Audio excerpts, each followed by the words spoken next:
今天开始，我们一个新的系列，让 Dezio 带我们一起学习涂鸦。这一本 Book of Style 是我目前在市面上可以见到最全面、最系统，也是最容易让你入门涂鸦的教科书级别的书籍。今天 Dezio 在我们旁边，然后带我们一起读 Book of Style。在这本书里面，我们可以学到关于涂鸦的一切知识。那今天我们就针对 bubble letter 这一个部分来进行深入的学习。Before I learn bubble letter, what's the most important thing I need to know? Well, to learn bubble letters, you have to know the basics of letters and just how letters are constructed. What makes each letter distinguishable? Okay, so the first most important part is to recognizable. Exactly. Bubble letters are actually a way of creating letters. It's a method, and it's a method from the outside. And if you look inside the book, I explained 3 different ways of doing graffiti. I mentioned from the inside out, from the container, and from outside in. Those are 3 different methods for creating letters.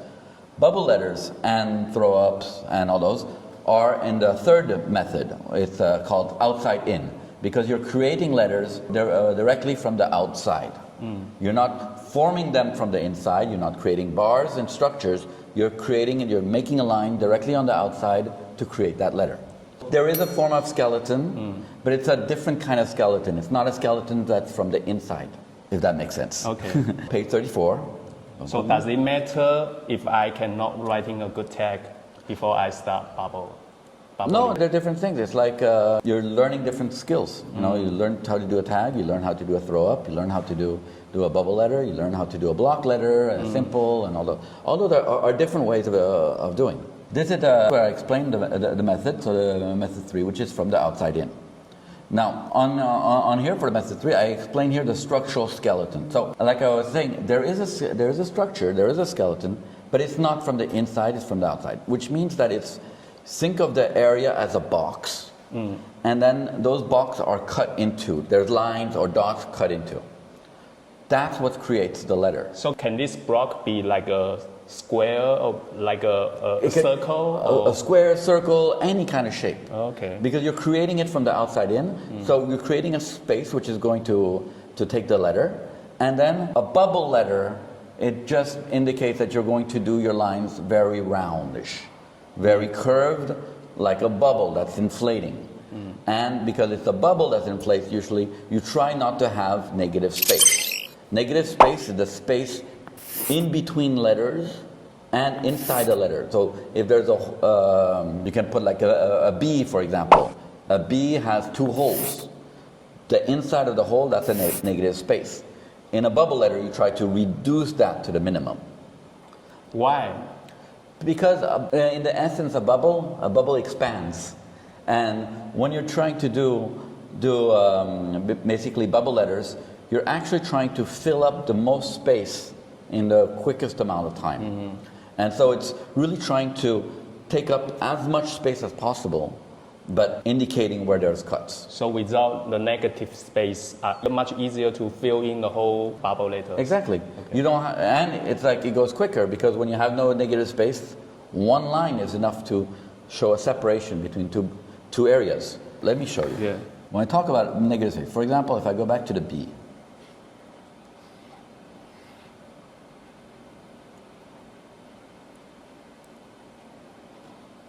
this is a standard B. There is, if you look at it, there's a lot of negative space. Here's a negative space, here's a negative space, and then all this is a negative space. When you're making a bubble letter, you're trying to make that expand, and you're creating it from the outside. So you're going to go there, you're going to up, there, really light thing, and then just these 2 lines visually indicates that they're separated, that there is a hole. But there's no actual hole, and it's just with the outline that you created that space. You removed all this negative space that was inside. So that's the negative space, and that's the principle. When you're doing a bubble letters, and when you're putting them side by side, you're going to try and remove also the inside. So for example, if this was B and I, here, the idea is you're going to go like this. Okay. And so there's no more this whole area, has now been removed. It's been overlapped and condensed. Yeah. So it's a lot quicker when you're painting. And it's the point of a bubble letter is really taking up as much space. Here, let me go and show this again. Here. You have here. And here now is just one line. So this whole thing disappeared. Yeah. Now here I show the structural references for the skeleton. So in here I'm going to show again. I'm going to go by the principle. It's a space. You could make a square or anything. If I do an E, for example, so I try to encompass all that. And this structure indicates that there's two lines needed. Now in this is the structure for an E. Now when you're doing the bubble letter, when you're doing any kind of, well here the method of like just the outside in, you're creating your letters from the outside. So these are the points that have to be touched to show the letter. You don't have to be rigorously like a square, and it can be very loose. But so for example, I go like this.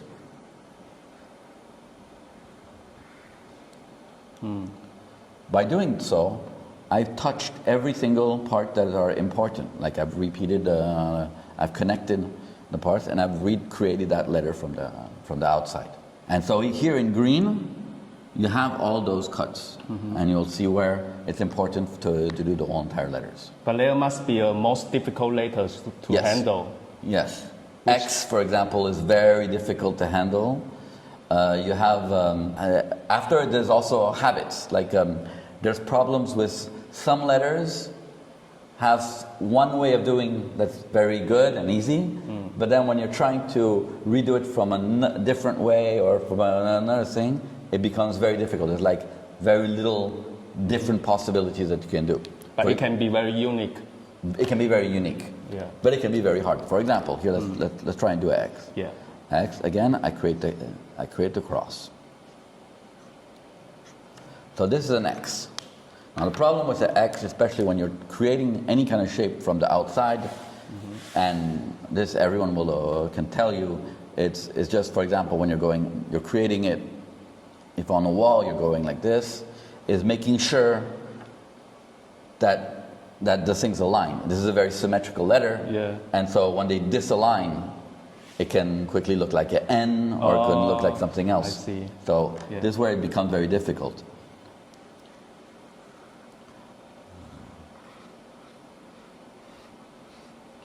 But here you have an X.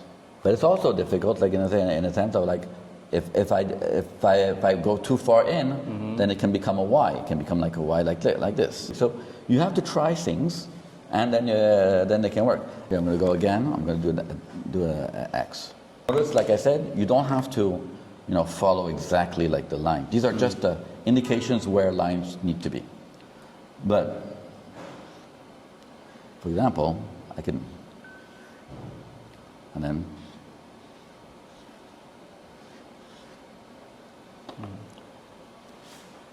I created it. You see how I created those space here? Yeah.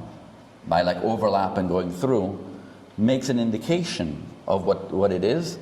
And by being curved and round, it does, like, this becomes more important than this. So if they're not exactly one on top of the other, it kind of works, and it kind of fits. So it's the kind of thing where you have to try things on letters and find ways of making it so that you can do it with the line, with the flow, and getting it correct. Yeah. So what's the other shortcut for us to? Here, I'm going to show you one more thing with this, where basically in these pages I'm explaining in detail what I'm explaining to you guys right now. Now, here I point out on the S. I gave the example with the S, or maybe let me use an example with like an E. Notice I go back to creating this box. And this is what happens now. It's really in me, and so I don't necessarily do this anymore. I don't necessarily make that box. Yeah. But at first, I would always do that box, and it was really like that way of forming how I did. Now, the point I'm trying to make in the book is these are the points that you need to hit. It doesn't matter, in a sense, where you start. Where you start is going to influence the overall look of the letter. But it doesn't make one letter like better or worse. You don't have to start all the time from the top left or bottom right or thing. It's just important to have these points marked. Okay. And so, according to how you do it, you're going to get many different ones. For example, here's the E. I'll go here. I go.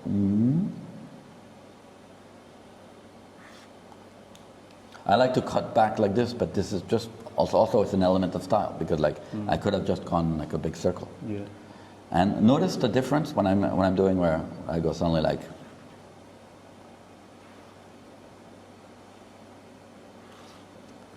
Just by the middle, I got like this.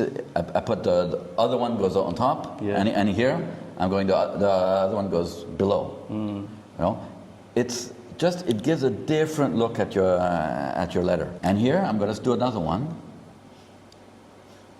Again, same structure that I show for a letter, but I'm going to start From bottom? from the bottom.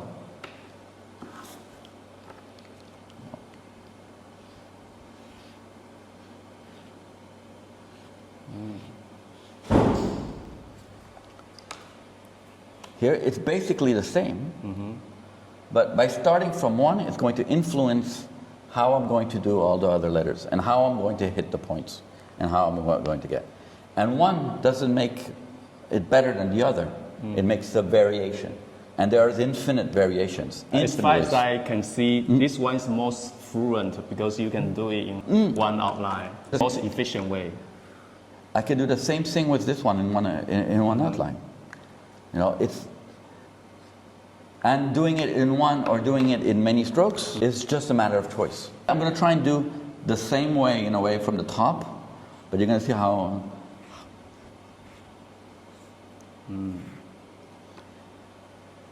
That, you see, these are small things. I try to emphasize it a little here, but it may be like too much or I get the right balance.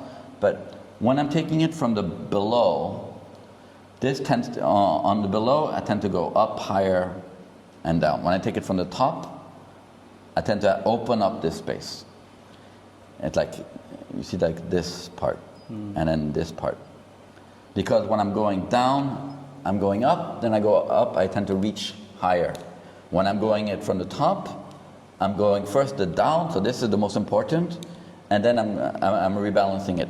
So these are very specific variations, but they affect the overall look of the letter. Yeah. Even very subtly. But for example, once you found the throw up that you like, once you found the letters that you like, try and do it from different angles.